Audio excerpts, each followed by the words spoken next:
जटिल समस्या हो या भाग्य बाधा हो, व्यापार, नौकरी, शादी की समस्या, करियर की चिंता हो या वैवाहिक जीवन में हो सुख का अभाव, पाइए अपनी समस्त ज्योतिषीय तथा वास्तु समस्याओं का सरल, चमत्कारी, प्रभावशाली समाधान। एक जाना माना और विश्वसनीय नाम, आचार्य पंडित श्री वैभवनाथ शर्मा जी, काशी के 400 वर्ष पुराने प्रतिष्ठित और अंतरराष्ट्रीय ख्याति प्राप्त राज ज्योतिषी परिवार की 8वीं पीढ़ी के ज्योतिषी और वास्तु शास्त्री आचार्य पंडित श्री वैभवनाथ शर्मा जी के द्वारा व्यक्तिगत या फिर फोन पर अपॉइंटमेंट लेने के लिए कॉल करें 9818300146, 9990724131 या फिर ईमेल करें sharma.vaibhav@gmail.com पर। नमस्कार, मैं हूं वैभवनाथ शर्मा और आप देख रहे हैं मेरा YouTube चैनल वैभवन। हर बार की तरह आज भी मैं आपके लिए कुछ बेहतरीन टोटके लेकर के आया हूं, जिन्हें 100% असली टोटके कहा जाता है। ये टोटके आपके जीवन में शुभ परिवर्तन जरूर लाएंगे यदि इनको सही तरीके से किया गया। तो आज मैं आपको बताने जा रहा हूं बुरे दिनों से बचने के लिए 9 चमत्कारी, प्रभावशाली, असली टोटके। इन उपायों को आप प्रयोग में लेकर के अपने जीवन के दुख और कष्टों से मुक्ति पा सकते हैं। यदि आप ग्रह नक्षत्रों की बुरी दशा झेल रहे हैं, आपके ऊपर ग्रह नक्षत्रों की बुरी दशा चल रही है और आप संकटों से घिरे हुए हैं, या ये भी हो सकता है कि पिछले कई माह से आप समस्या में घिरे हुए हैं, एक के बाद एक आपके जीवन में संकट आते जा रहे हैं और धन संपत्ति आदि पर भी संकट आ रहा है, तो आज मैं आपको कुछ बेहतरीन टोटके बताने जा रहा हूं। इन टोटकों को आपसे पहले भी बहुत सारे लोगों ने आजमाया है और इनसे लाभ लिया हुआ है। ये टोटके बहुत ही अचूक माने जाते हैं। टोटके कहने से अक्सर लोग ये समझते हैं कि ये कोई तंत्र क्रिया या तांत्रिक उपाय या जादू टोने वाली कोई बात कर रहे होंगे, लेकिन ऐसा नहीं है। ज्योतिष संबंधी या लाल किताब से संबंधित कुछ सात्विक उपाय, सात्विक टोटके भी होते हैं, जिन्हें आप उपाय भी कह सकते हैं। बहुत से लोग इसे आस्था या फिर अंधविश्वास का नाम भी देते हैं, इसको अंधविश्वास का मामला भी बनाते हैं, लेकिन ये उपाय करने में किसी का कोई नुकसान नहीं होता, क्योंकि ये जो उपाय हैं, ये जो टोटके हैं, ये पूर्णतः सात्विक और पूर्णतः वैदिक टोटके, वैदिक उपाय हैं। इन उपायों को अगर आप करें तो अगर आपको यदि जीवन में कोई लाभ नहीं मिलेगा तो किसी भी प्रकार की कोई हानि भी नहीं होगी। इस बात की भी गारंटी हमारे धर्मशास्त्र देते हैं कि वैदिक उपाय, वैदिक टोटके जो होते हैं या सात्विक उपाय जो होते हैं, वो किसी प्रकार की हानि या क्षति नहीं करते हैं। वो आपके जीवन में सिर्फ लाभ और लाभ देने के लिए ही बनाए गए हैं। तो इसी क्रम में हम लोग आगे बढ़ते हैं और 9 उपायों, 9 टोटकों में से पहला टोटका जानते हैं। वो है हनुमान जी से संबंधित, और खास तौर पर आप सभी जानते होंगे हनुमान चालीसा का पाठ करना कलयुग में कितना लाभकारी और चमत्कारी माना जाता है। सबसे पहले आप हनुमान चालीसा पाठ का एक नियम बना लें। नियम से आप हनुमान चालीसा के पाठ को करना आरंभ कर दें। प्रतिदिन संध्या वंदन के साथ हनुमान चालीसा का पाठ जरूर करना चाहिए, यानी संध्या के समय में। अक्सर लोग पूछते हैं संध्या वंदन क्या होता है। जब मैंने इसे कहीं शेयर किया तो कुछ लोगों ने पूछा संध्या वंदन क्या होता है, यानी शाम की पूजा। जब आप संध्या वंदन घर में करें या मंदिर में करें, यानी सुबह शाम की जो पूजा होती है वो जब आप नियम से करें, तो उस समय हनुमान चालीसा के पाठ का भी आपको एक नियम बना लेना चाहिए। पवित्र भावना और शांति पूर्वक हनुमान चालीसा पढ़ने से हनुमान जी की कृपा प्राप्त होती है, और जो कृपा हमें हर तरह के जाने अनजाने से या होनी अनहोनी से सुरक्षित रखती है, जाने अनजाने पापों से भी बचा करके रखती है। हनुमान चालीसा पढ़ने के बाद आपको हनुमान जी की कपूर से आरती जरूर करनी चाहिए। दूसरा उपाय है कि हनुमान जी को आप सिंदूर और चमेली के तेल का चोला जरूर चढ़ाएं। और आप जब चोला चढ़ाने का नियम आरंभ करते हैं तो आपको ध्यान रखना चाहिए कि शनिवार और मंगलवार, हफ्ते में 2 दिन मिलाकर के कम से कम 5 बार आपको ये टोटका, ये उपाय जरूर करना चाहिए। 5 बार आप हनुमान जी को 5 शनिवार 5 मंगलवार टोटल मिला करके आप चोला जरूर चढ़ाएं। वो हर अगले शनिवार मंगलवार को होगा। कुछ लोग यहाँ तक मूर्खता वाला प्रश्न करते हैं कि क्या एक ही दिन में 5 बार चढ़ाना है? भाई एक ही दिन में 5 बार आप कपड़े नहीं बदलते हैं। आप जो हनुमान जी का दिन है, चोला उनका वस्त्र है, आपने अगर इस ट्यूसडे किया तो फिर एक नेक्स्ट सैटरडे कर लीजिए, फिर उसके बाद नेक्स्ट ट्यूसडे कर लीजिए, फिर सैटरडे कर लीजिए। ऐसे करके आपको 5 टाइम्स ये उपाय करना चाहिए। ये उपाय करने से तुरंत ही संकटों से मुक्ति मिल जाएगी। इसके अलावा प्रति मंगलवार या शनिवार को बड़ के पत्ते पर आटे का दिया जला करके उसे हनुमान जी के मंदिर में रख करके आएं। ऐसा कम से कम 11 शनिवार और 11 मंगलवार मिला करके करना चाहिए। ये बहुत ही लाभकारी और कल्याणकारी उपाय माना जाता है। अब बारी आ जाती है नारियल से उतारा करने की। हम लोग जो पूजा पाठ में नारियल यूज़ करते हैं, जटा वाला, ब्राउन वाला, जूट वाला नारियल, जिसे पानी वाला नारियल भी कहते हैं, उस उपाय की बात मैं कर रहा हूँ, उस नारियल की बात कर रहा हूँ। एक जलदार नारियल ले लें और उसे अपने सिर से 21 बार आप उतारें। उतार लेने के बाद उसे किसी देव स्थान या अग्नि में जा कर के जला दें। देव स्थान में या तो आपको भगवान के चरण में रख के आना होगा, किसी मंदिर में। देव स्थान का तात्पर्य मंदिर होता है। या अगर कोई देव स्थान में अग्नि की जगह है, हवन कुंड है, तो आप वहाँ अग्नि प्रज्वलित करके वहाँ आप जला सकते हैं, या किसी जलाशय में प्रवाहित कर सकते हैं, या कहीं भी किसी सुनसान स्थान पर आप उसको शुद्ध लकड़ी और कंडे के साथ जला दीजिए। ऐसे परिवार के सदस्य जिन पर संकट निरंतर बना रहता हो, उन्हें यह उपाय जरूर करना चाहिए।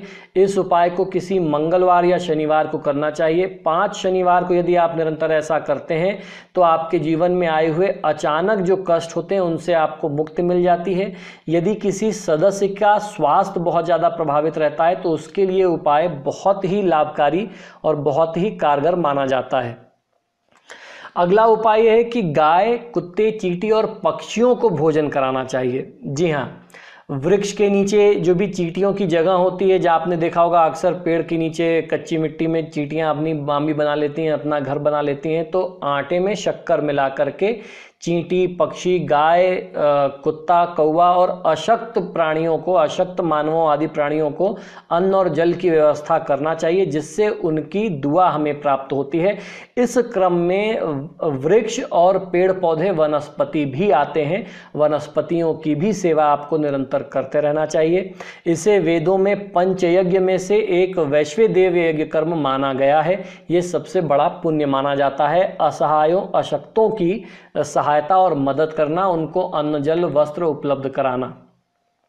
मछलियों को चारा, मछलियों को जरूर खिलाना चाहिए। आपको करना ये चाहिए कि सफ़ेद कोरे कागज पर या फिर भोजपत्र पर आप अनार की कलम से, चंदन से, लाल चंदन से, सफ़ेद चंदन, पीले चंदन इत्यादि से या रोली से राम नाम लिखें। छोटे छोटे अक्षरों में आप राम राम लिखें। अगर आपको इस तरीके की भोजपत्र और अनार की कलम या आपको चंदन की स्याही नहीं मिल पाती है तो सिंपली आप एक वाइट पेपर पे, बड़े पेपर पे रेड पेन से राम नाम छोटे छोटे अक्षरों में लिखिए और फिर अधिक से अधिक संख्या में इसको आप लिखने का प्रयास करें। फिर उस पेपर की आप छोटी छोटी कटिंग बना लें, उसको आटे के साथ मिला करके गूंथ लें और इस आटे की गोलियां, जिसमें राम नाम लिखे हुए पेपर शामिल है, कागज शामिल है, उसकी गोलियां बना करके आपको मछलियों के लिए चारा डालना चाहिए। ये बहुत ही अच्छा उपाय माना जाता है। एक एक कागज को आप उन आटे में लपेट करके नदी या तालाब में जा करके मछलियों और कछुओं को ये गोलियां आप ज़रूर खिलाएं।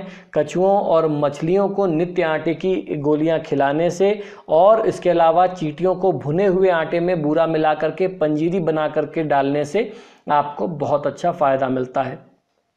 प्रतिदिन कौवे या पक्षियों को दाना डालने से आपके पितृ देवता जो होते हैं वो तृप्त होते हैं, वो आपके ऊपर अपनी कृपा की वर्षा करते हैं। इसके अलावा प्रतिदिन चींटियों को दाना डालने से कर्ज और संकट से मुक्ति प्राप्त होती है। प्रतिदिन कुत्ते को रोटी खिलाने से, जो भैरव जी की सवारी माने जाते हैं, आकस्मिक कष्ट, संकट और दुर्घटना से आपकी सुरक्षा होती है। प्रतिदिन गाय को रोटी खिलाने से परिवार में सुख शांति बनी रहती है और किसी भी प्रकार का आर्थिक संकट नहीं आता, आपको संपन्नता प्राप्त होती है। इसके बाद बारी आ जाती है जल समर्पण की, जल अर्पित करने की। एक तांबे के लोटे में जल लें और उसमें से थोड़ा सा लाल चंदन आप मिला लें। उस पात्र को अपने सिरहाने रख करके, सिर के पास रख करके आप सो जाइए। प्रातःकाल उठ करके सबसे पहले उस जल को आप किसी भी पौधे में डालें। आपके घर के आसपास जो भी शुभ पौधा माना जाता है, तुलसी का पौधा या फिर नीम का पौधा, ध्यान रखें कि ये जो पौधा होगा उसको फिर आपको अनादर नहीं करना है, उसको पैर नहीं लगना चाहिए, उसमें आप समर्पित करें। ऐसा करने से आपकी जो भी परेशानी होगी वो बहुत जल्दी ही दूर हो जाएगी। इसके बाद बारी आ जाती है छायादान की। छायादान किसे कहते हैं और कैसे करते हैं, आइए ये भी आपको अच्छे से समझा देता हूँ। शनिवार को कांसे की एक कटोरी में आपको ये उपाय कम से कम 5 शनिवार करना चाहिए। कांसे की एक कटोरी लेनी है। कांसा एक प्रकार का धातु होता है जिसे पंच धातु कहते हैं। 5 प्रकार के धातु को मिला करके ये कांसा बनता है। अगर कांसे की कटोरी आपको ना मिल रही हो तो कच्चे लोहे की कटोरी भी आप ले सकते हैं। कच्चे लोहे की या कांसे की कटोरी ले लीजिए, उसको सरसों के तेल से पूरी तरीके से भर लीजिए और कटोरी को अपने हाथ में उठा लें। उसमें आप अपनी छाया देखें। उस कटोरी में सरसों के तेल में आपको अपनी परछाई अच्छे से देखनी है, अपने चेहरे को पहचानना है। इसको करने के बाद जब आप ये उपाय कर रहे हो तो आपको ध्यान रखना है कि सरसों के तेल में 1 रुपए का सिक्का भी आपको डाल लेना है। आप फिर उसके बाद उसमें अच्छे से अपनी परछाई देख लें और जो भी शनिवार के दिन तेल मांगते हैं उनको आप दान कर दें। अगर आपको कोई ऐसा तेल मांगने वाला, दान लेने वाला कोई ना दिखे तो पीपल के वृक्ष के पास, जड़ के पास या फिर शनि मंदिर में शनि देवता के चरण के पास आप रख करके आ सकते हैं। कटोरी सहित आपको ये दान करना है और इस तरीके से 5 शनिवार अलग अलग पात्र में आपको ये छायादान करना है। अगर आप ऐसा करेंगे तो शनि संबंधित कोई भी पीड़ा आपके ऊपर होगी तो उससे आपको मुक्ति मिल जाएगी। जप से मिलेगी आपको अपने संकटों से मुक्ति। जी हाँ, सभी तरीके के बुरे काम छोड़ करके प्रतिदिन राम का नाम आपको ध्यान करना चाहिए या फिर गायत्री मंत्र, महामृत्युंजय मंत्र, भगवान विष्णु का मंत्र, तमाम सारे भगवान विष्णु के चमत्कारी मंत्र हैं, या ओम नमः शिवाय, कोई भी इस तरीके के शुभ मंत्र का आप एक संकल्प ले लीजिए और एक नियम बना करके उनका जाप आप आरंभ कर दें। ध्यान रखें कि इसमें किसी भी एक ही मंत्र का आपको संकल्प लेकर के नियमित रूप से जाप करना है। ये जाप आप सुबह या शाम को अपने घर में या घर के आसपास किसी मंदिर में कर सकते हैं। कुछ समय बैठ करके ध्यान लगा करके जब आप ये जाप आरंभ करेंगे तो कह सकता हूं कि कम से कम 3 महीने में 90 दिनों के अंदर आप अपने जीवन में बहुत अच्छे, बहुत शुभ और बहुत लाभकारी परिवर्तन अनुभव कर सकते हैं। कम से कम 45 दिनों तक तो आपको इन मंत्रों का जाप बिना कुछ सोचे करना, कोई रिजल्ट की कामना किए, किसी भी परिणाम की कामना किए, आपको ये जाप जरूर करना चाहिए। सुबह और शाम नियम से आप करें। इसका जाप असर जो होगा वो शुरू में आपके संकटों को धीरे धीरे काटता रहेगा।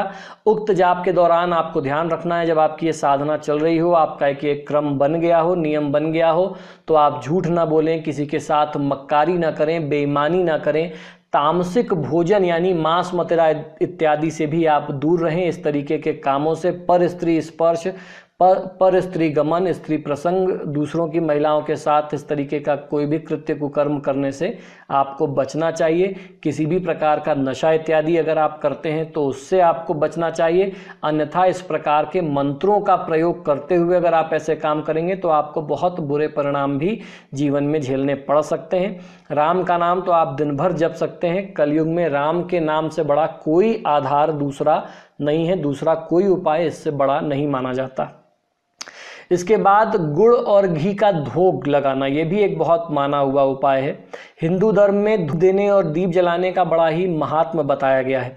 सामान्य तौर पर धूप 2 तरीके से ही दी जाती है, पहला गुग्गुल और कपूर से और दूसरा गुड़ और घी मिला करके जलते हुए कंडे पर उसे रख दिया जाता है। यहाँ गुड़, घी और चावल से दी गई धूप का खास महात्म बता रहा हूँ मैं। अगर आप ऐसा करते हैं या फिर गूगल की धुनी का प्रयोग अपने घर में करते हैं तो आपको इससे बहुत अच्छा लाभ मिलता है। आपके घर में किसी भी प्रकार की नेगेटिव एनर्जी होगी थोड़े समय में वो दूर हो जाएगी। जब आप इसको रेगुलर करते रहेंगे तो धीरे धीरे आपके घर का वातावरण जो है वो शुद्ध होने लगेगा।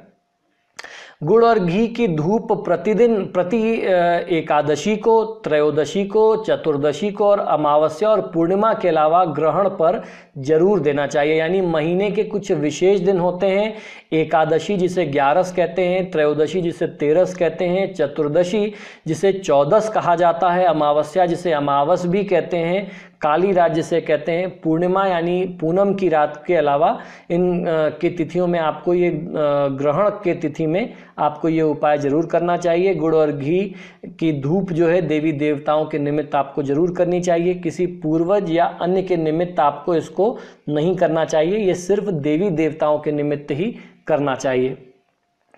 शमशान में सिक्के डालने का एक बहुत ही माना हुआ प्रयोग है। आपको सुन करके थोड़ा आश्चर्य जरूर होगा या थोड़ा सा आपको डर जरूर लग सकता है, लेकिन इसमें डरने की बात नहीं है, बहुत माना हुआ उपाय है। यदि किसी की अर्थी में जाना हो तो लौटते वक्त शमशान में कुछ सिक्के फेंकते हुए आप जरूर आ जाएं। अगर आप किसी के मरनी में जा रहे हैं, किसी के अंत्येष्टि में जा रहे हैं, शमशान घाट पर आप अंतिम क्रिया देने जा रहे हैं किसी के साथ, तो आप वहाँ पर जब जाएं तो कुछ सिक्कों को आपको वहाँ पर बिखेर देना चाहिए या किसी को दान में दे देना चाहिए और फिर उसके बाद आप पलट करके पीछे मुड़ करके न देखें। इस उपाय से अचानक आपके ऊपर कोई भी बाधा आई होगी वो तुरंत ही दूर हो जाएगी, समाप्त हो जाएगी। आपको देवी देवताओं की कृपा और उनका सहयोग अपने काम में, अपने जीवन में प्राप्त होने लगेगा। इसके अलावा घर में मछली घर रखना, जी हाँ, घर में एक्वेरियम रखना भी बहुत ही शुभ उपाय माना जाता है। अपने घर में एक अलंकारिक फव्वारा रखें। इसको आप नॉर्थ ईस्ट कॉर्नर में यानी उत्तर पूर्व के कोने में, ईशान कोण जिसे कहते हैं, north east corner of the house, आप वहाँ रख सकते हैं। आपको एक एक्वेरियम रखना चाहिए। एक्वेरियम को भी आप नॉर्थ ईस्ट में या नॉर्थ में या ईस्ट में रखेंगे तो आपको अच्छा फ़ायदा मिलेगा।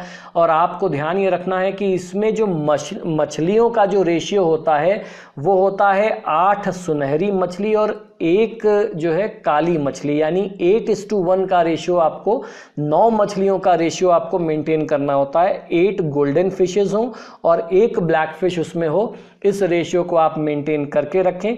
इसको आप उत्तर या उत्तर पूर्व के कोने में रखें। यदि उस समय कोई मछली मर जाती है तो तत्काल उस मछली को चेंज कर दें और उसमें नई मछली ला करके डालें और इस इक्वेशन को, इस 8:1 को आप पूरा करें तो आपको फ़ायदा मिलेगा।